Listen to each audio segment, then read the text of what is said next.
კლავე ეთერში ვართ. უკვე მესამე წელია საქართველოში მერსი კორპუსის მიერ განხორციელებული პროექტი ახალგაზრდული მეწარმეობა სოფლის განვითარებისთვის ხორციელდება. ინიციატივა 2025 წლის სექტემბერში დასრულდება. პროექტი ქვეყნის 4 რეგიონში მცხოვრები ახალგაზრდების მეწარმეობრივ გაძლიერებას უწყობს ხელს. პროექტის საბოლოო მიზანია 60 მდგრადი ახალგაზრდული საწარმოს შექმნა სოფლად, როგორც აგრარულ, ასევე არააგრარულ სექტორებში. სტუმართან ერთად ვისაუბრებთ უფრო ცლად ამ თემის შესახებ. გიგა სარუხანიშვილი, პროექტის დირექტორია, ჩვენი დღევანდელი გადაცემის სტუმარი. გვადლობთ გადაცემაში მობრძანებისთვის. მადლობა მოწვევისთვის. რა იყო პროექტის მიზანი თავდაპირველად? დავიწყოთ სულთავიდან. პროექტის მთავარი მიზანი სულთავიდან იყო საქართველოს იმ 4 რეგიონში, რომელშიც მერსი კორპუსმა დაიწყო მუშაობა, აღმოგვეჩინა ის სამეწარმეო პოტენციალი, რომელიც ადგილზე არსებობს 18-დან 35 წლამდე ახალგაზრდებს შორის. ამისთვის ჩვენ მივიღეთ დაფინანსება ავსტრიის განვითარების სააგენტოსგან. ეს პროექტი, როგორც თქვენ ახსენეთ, 21 წლის დეკემბერში დაიწყო, 42 თვე გრძელდება და ახლა დასრულდება 25 წლის სექტემბერში.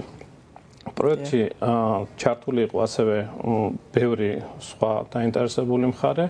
აღსანიშნავია განსაკუთრებით ლიბერტი ბანკის და სპორტის, ტურიზმისა და ახალგაზრდობის განვითარების საერთაშორისო ფონდის კონტრიბუცია პროექტში და ერთობლივი ძალისხმევით იმ 60 მდგრადი საწარმოს შექმნა ქვეყნის 4 რეგიონში, რომლებიც არა მარტო პროექტის განმავლობაში, არამედ პროექტის დასრულების შემდეგაც აქტიურად გააგრძელებენ თავიანთ განვითარებას და მუშაობას. რომელ რეგიონებზე საუბარი და რის მიხედვით მოხდა კონკრეტულად 4 რეგიონის შერჩევა? პროექტი ხორციელდება ქვემო ქართლის, სამცხე-ჯავახეთის, მცხეთა-მთიანეთის და შიდა ქართლის რეგიონებში. ზოგადად პროექტის რეგიონების შერჩევა თავიდანვე ხდება გარკვეული კვლევების საფუძველზე. რა თქმა უნდა, საქართველოს ყველა რეგიონში არსებობს დიდი პოტენციალი ახალგაზრდების მეწარმეობის განვითარების, თუმცა ჩვენი პრიორიტეტი იყო მუშაობა მოწყვლად ჯგუფებთან, ასევე იზოლებით გადაადგილებულ პირებთან, მუშაობა ეთნიკურ უმცირესობასთან და რელიგიურ უმცირესობასთან. შესაბამისად, შეირჩა ძირითადი მიზეზი შერჩევის, იყო ეს კრიტერიუმები და აგრეთვე ვთქვათ ის ხანგრძლივი აქტიური წლები, რომელსაც მერსი კორპუსი ამ რეგიონებში ახორციელებს თავის საქმიანობას. ასაკობრივი ზღვარი როგორ არის ბენეფიციარების და სულ რამდენ ადამიანზეა საუბარი, ვინც ეს 60 საწარმო უნდა შექმნას? რეალურად 60 საწარმოს შერჩევას ძალიან დიდი შრომა უძღოდა. ასაკობრივი ზღვარი არის 18-დან 35 წლამდე ახალგაზრდა. იმიტომ რომ ეს არის ზუსტად ის პოტენციალი, როდესაც ახალგაზრდები ადგილზე უკვე შეუძლიათ ჩაერთონ სამეწარმეო საქმიანობაში და შექმნან რეალურად მდგრადი საწარმო. რაც შეეხება ჩართულობას, პირველ რიგში ჩვენი საინფორმაციო კამპანიის შედეგად პროექტს მიმართა დაახლოებით 2500 ახალგაზრდამ, რომლებმაც გარკვეული ფილტრები და გარკვეული შერჩევის ეტაპები გაიარეს, საიდანაც ბოლოს შევარჩიეთ 60. უნდა აღნიშნოს, რომ თითქმის 6-დან 9 თვემდე სჭირდება პროცესს, რომ შევარჩიოთ ზუსტად ისეთი საწარმო, რომელიც რეალურად მართლა წარმატებული იქნება ხანგრძლივ პერიოდში. ამიტომ სულ 4 ეტაპი გაიარეს ამ ახალგაზრდებმა, როგორც თქვენი 2500-მა, პირველი ეტაპის შემდეგ დაგვრჩა 1500 მონაწილე დაახლოებით, შემდეგ 700, ბოლოს უკვე ბიზნეს გეგმა წარმოადგინა 200-მა ახალგაზრდამ და დაახლოებით 200-მა ახალგაზრდამ, რომლებმაც გაერეს უკვე 7დღიანი სამეწარმეო ტრენინგი, სადაც სრულად მოიცვეს ის საკითხები, რაც შეეხება ბიზნეს გეგმის შემუშავებას, აგრეთვე რაც შეეხება ზოგადად მეწარმეობას და უკვე შემდეგ მოხდა ამ 200 ახალგაზრდიდან 60 გამარჯვებული შერჩევა. ანუ ეს არ არის გუნდურად შექმნილი საწარმოები, თითო ადამიანი ქმნის თითო საწარმოს? რა თქმა უნდა, ეს არის 60 დამოუკიდებელი ბიზნეს ერთეული. უნდა აღნიშნოს, რომ პროექტში მონაწილეობა მიიღეს როგორც არსებულმა საწარმოებმა, ასევე სტარტაპებმა. რაც ზოგადად ალბათ ჩვენი პროექტის ერთ-ერთი ძლიერი მხარე არის, იმიტომ რომ მოგეხსენებათ საქართველოში საწყის ეტაპზე საწარმოების დაფინანსება ნაკლებად ხდება. თითქმის 50% სტარტაპი არის, რომლებიც საკმაოდ კარგი იდეებით, საკმაოდ ისეთი გამართული ბიზნეს გეგმებით შემოვიდნენ პროექტში და საკმაოდ კარგად ფუნქციონირებენ დღესაც. რა მიმართულებებზეა საუბარი ამ 60-დან, რა მიმართულება ჭარბობს და რეგიონების მიხედვით თუ სხვადასხვანაირად თუ გადანაწილდა ეს მიმართულებები, სად რა არის უფრო აქტუალური?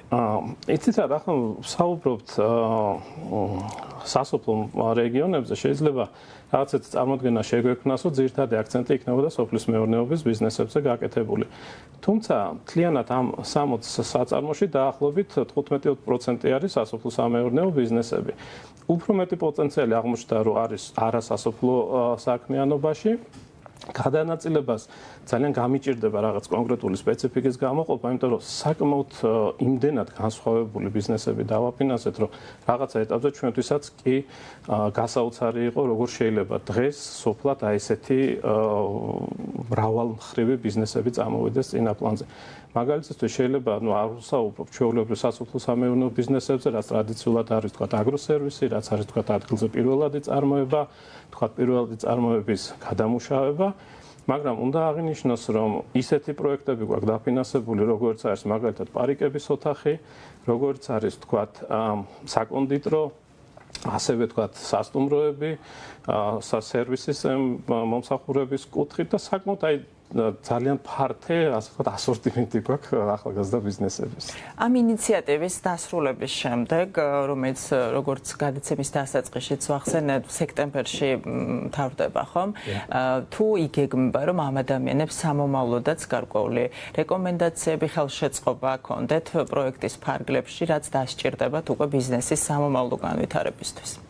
სამწუხაროდ ზოგადად ჩვენაირი პროექტები იწყება რაღაც მომენტში და სრულდება რაღაც მომენტში. თუმცა ჩვენი რა თქმა უნდა მთავარი პრიორიტეტი არის ის, რომ ამ 3 წელიწად ნახევრის განმავლობაში მიგვიღწია ისეთი მდგრადობისთვის ამ ბიზნესების, რომ უკვე პროექტის დასრულების შემდეგ მათ უკვე თვითონ შეძლონ განვითარება, დამოუკიდებლად შეძლონ სხვა პროექტებში მონაწილეობა, ეს იქნება თქვათ იგივე ჩვენაირი პროექტები, თუ ეს იქნება უკვე თქვათ კომერციულ ბანკებთან ან სხვა ფინანსურ ინსტიტუტებთან ურთიერთობა. ანუ ჩვენ შევქმნით რაღაც მდგრადი 60 ბიზნესი, ჩვენ ამით ხელი შევუწყოთ იმას, რომ ეს 60 ახალგაზრდა და ამ საწარმოებში დასაქმებული ახალგაზრდები უკვე იმ რაიონში, ასე ვთქვათ, დაკავებულები არიან და ესეც შესაბამისად ერთ-ერთი ხელშეწყობა იმიგრაციის შემცირებისა ძირითადად ხდება დღესდღეობით საქართველოში. თუმცა რა თქმა უნდა ის კავშირები რაც ჩამოყალიბდა ამ პერიოდში ამ ახალგაზრდებს აძლევთ უკვე იმის საშუალებას რომ ჩვენს გარეშე დამოუკიდებლად გარდა იმისა რომ ერთმანეთთან ჩამოყალიბებული კავშირებისა უკვე სხვა ბიზნეს პარტნიორებთან გააძლიერონ და ახალი ურთიერთობები ჩამოაყალიბონ. 3 წელიწადნახევარი ახსენეთ, საკმაოდ დიდი დროა. რა შეისწავლეს კონკრეტულად ამ პერიოდის განმავლობაში? რა მიმართულებით შეუწყოთ ხელი? ეს იყო ნულიდან ბიზნესის ფუნქციონირებამდე ყველაფერი, რაც შეიძლებოდა რომ მათ დასჭირებოდა თუ რაღაცა კონკრეტული მიმართულებით მოხდა დახმარება? იცით რა, როგორც აღნიშნე, ნაწილი საწარმოების უკვე არსებული ბიზნესები იყო, ამიტომ ეს არ იყო ნულიდან დაწყებული სტარტაპების შემთხვევაში, მაგრამ სტარტაპების შემთხვევაში, რა თქმა უნდა, მთლიანად პროექტის ძალიან დიდი კომპონენტი ეთმებოდა როგორც საგანმანათლებლო მხარეს, ასევე უკვე გამარჯვებულების მიყოლას მათი ბიზნესის ბოლომდე მდგრადობის მისაღწევად. რაშიც იგულისხმება ის, რომ იმ ტრენინგების გარდა, რომელიც ჩაუტარდათ ჩვენ გამარჯვებულებს, ჩვენ მქონდა მენტორინგის კომპონენტი, სადაც პროფესიონალები უკვე მათ ეხმარებოდნენ კონკრეტულად იმ საკითხებში, რაც მათი ბიზნესის თქვა სუსტ მხარეს წარმოადგენდა, ასევე მათივე მოთხოვნის საფუძველზე 13 სხვადასხვა მიმართულებით ყავდა დაქირავებული კონსულტანტები, რომლებიც მათ უნარჩვევებზე და მათ სამეწარმე უნარების განვითარებაზე მუშაობდნენ. ეს არის ის ბიზნესები, რაც მაინც ძირითადად ადგილობრივ ბაზარზე იქნება წარმოდგენილი, თუ არის საშუალება, რომ თუნდაც დედაქალაქში, თბილისში ან საერთაშორისო მასშტაბზე გავიდეთ, თქვენ პარიკები ახსენეთ, რაც სავსებით შესაძლებელია, რომ საერთაშორისო მასშტაბზეც გავიდეს. კი ბატონო, კი, ეს არ არის ლოკალური ბიზნესები, ძალიან მცირეა შეიძლება ითქვას ისეთი ბიზნესები, რომლებიც კონკრეტულად ადგილზე არიან დაკავებულები, ну ამაში ძირითადად რა თქმა უნდა მოიაზრება თქვა სასოფლო-სამეურნეო სერვისები, იმიტომ რომ ეს ადგილობრივ მოსახლეობაზეა მეტად გათვლილი, მაგრამ პრაქტიკულად ყველა ეს ბიზნესი, რომელიც წარმოებასთან არის დაკავშირებული, მინიმუმ მუშაობს თითქმის რეგიონის დონეზე ან საქართველოს დონეზე და მათგან რამოდენიმე უკვე აქვს პოტენციალი საქართველოს ფარგლებს გარეთაც დაიწყოს მუშაობა. თუმცა ალბათ თავარი მიზანი იმ კონკრეტული რეგიონის გაძლიერება იყო. რა თქმა უნდა, პირველ რიგში თავარი მიზანი იყო, რომ ადგილზე შეგვექმნა ის გარემო, რომ ახალგაზრდებს უკვე მიგრაციაზე ნაკლებად ყურადღება გაემახვილებინათ, ადგილზე ქონოდათ ის შესაძლებლობა და გამოემჟღავნებინათ ის პოტენციალი, რაც მათ ბიზნეს განვითარებას ხელს შეუწყობდა. თუმცა რა თქმა უნდა ბიზნესის განვითარებას უკვე რეგიონიდან გასვლაც სჭირდება და უფრო ფართო ასპარეზზე მუშაობა. ძალიან დიდი მადლობა გადაცემაში მობრძანებისთვის. დიდი მადლობა. გიგა სარუხანიშვილი იყო ჩვენი დღევანდელი გადაცემის სტუმარი. იგი გაახლდათ პროექტის დირექტორი, პროექტის სახელწოდება ახალგაზრდული მეწარმეობა სოფლის განვითარებისთვის.